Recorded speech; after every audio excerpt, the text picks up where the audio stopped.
8 जनवरी 1942। इस दिन Stephen Hawking का जन्म हुआ था। हालांकि वे एक अच्छे शिक्षित परिवार में पैदा हुए थे, लेकिन उनके परिवार की फाइनेंशियल कंडीशन ठीक नहीं थी। सेकेंड वर्ल्ड वॉर के समय उनके और उनके परिवार का जिंदा रहना काफ़ी चुनौतीपूर्ण हो गया था और वे एक सुरक्षित जगह की तलाश में उनका परिवार ऑक्सफोर्ड आ गया। आपको ये जानकर हैरानी होगी कि स्टीफन हॉकिंग जो इतने महान ब्रह्मांड वैज्ञानिक थे, उनकी स्कूल की लाइफ इतनी आसान नहीं थी। वे शुरू में अपनी क्लास में कम नंबर लाने वाले स्टूडेंट थे, लेकिन उन्हें बोर्ड्स गेम खेलना अच्छा लगता था। उन्हें गणित में बहुत दिलचस्पी थी, यहाँ तक कि उन्होंने गणितीय समीकरण को हल करने के लिए कुछ लोगों की मदद से पुराने इलेक्ट्रॉनिक डिवाइस के पार्ट से कंप्यूटर बना दिया था।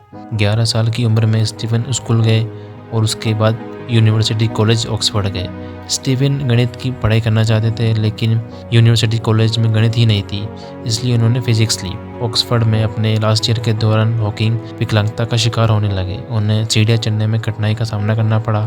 धीरे धीरे ये समस्या इतनी बढ़ गई कि उनकी बोली लड़खड़ाने लगी। अपने 21वें जन्मदिन के तुरंत ही बाद ALS यानी एमियोट्रोपिक लेटरल क्लोरोसिस नामक बीमारी से अफेक्टेड पाए गए। इस बीमारी के कारण शरीर के सारे अंग धीरे धीरे काम करना बंद कर देते हैं और अंत में मरीज की मृत्यु हो जाती है। उस समय डॉक्टर ने कहा कि स्टीफन हॉकिंग 2 साल से अधिक नहीं जी पाएंगे और उनकी जल्दी मृत्यु हो जाएगी। धीरे धीरे हॉकिंग की शारीरिक क्षमता में गिरावट आना शुरू हो गई। उन्होंने बैसाखी का इस्तेमाल शुरू कर दिया और रोज रोज के लेक्चर देना बंद कर दिया। उनके शरीर के अंग धीरे धीरे काम करना बंद हो गए और उनका शरीर धीरे धीरे एक जिंदा लाश की तरह हो गया। लेकिन हॉकिंग ने डिसेबिलिटी को अपने ऊपर हावी नहीं होने दिया। उन्होंने अपने रिसर्च वर्क और नॉर्मल लाइफ को रुकने नहीं दिया। उन्होंने कई तरीकों का विकास किया, यहाँ तक कि वे इक्वेशन को ज्योमेट्री के रेफरेंस में देखने लगे। जब हर किसी ने आशा खो दी, तब स्टीफन अपने अटूट विश्वास और प्रयासों के दम पर इतिहास लिखने की शुरुआत कर चुके थे। उन्होंने अपनी डिसेबिलिटी और बीमारी को एक वरदान के रूप में लिया। उनके खुद के शब्दों में वे कहते हैं, मेरी बीमारी का पता चलने से पहले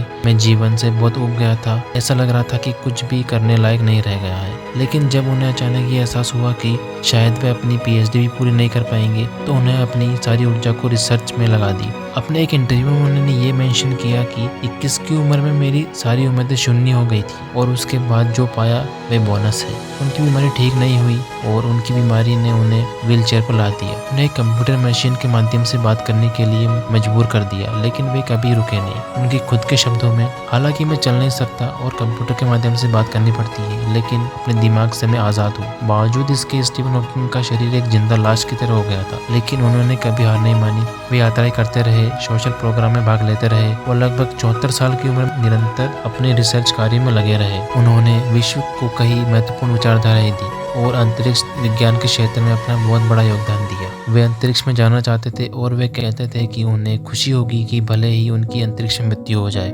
जीने की इच्छा और चुनौती को स्वीकार करने के लिए तत्परता से स्टीफन हॉकिंग ने यह साबित कर दिया कि मृत्यु निश्चित है, लेकिन जन्म और मृत्यु के बीच कैसे जीना चाहते हैं वो हम पर निर्भर करता है। हम खुद को मुश्किलों से घिरा पाकर निराशावादी नजरिया लेकर मृत्यु का इंतजार कर सकते हैं, या जीने की इच्छा और चुनौतियों को स्वीकार कर खुद को अपने सपनों के प्रति समर्पित करके एक उद्देश्य जीवन जी सकते हैं। तो दोस्तों, वीडियो आपको जैसी भी लगी हो ये हमें आप कमेंट बॉक्स में ज़रूर बताएं और वीडियो को लाइक करें, शेयर करें और चैनल को सब्सक्राइब करें।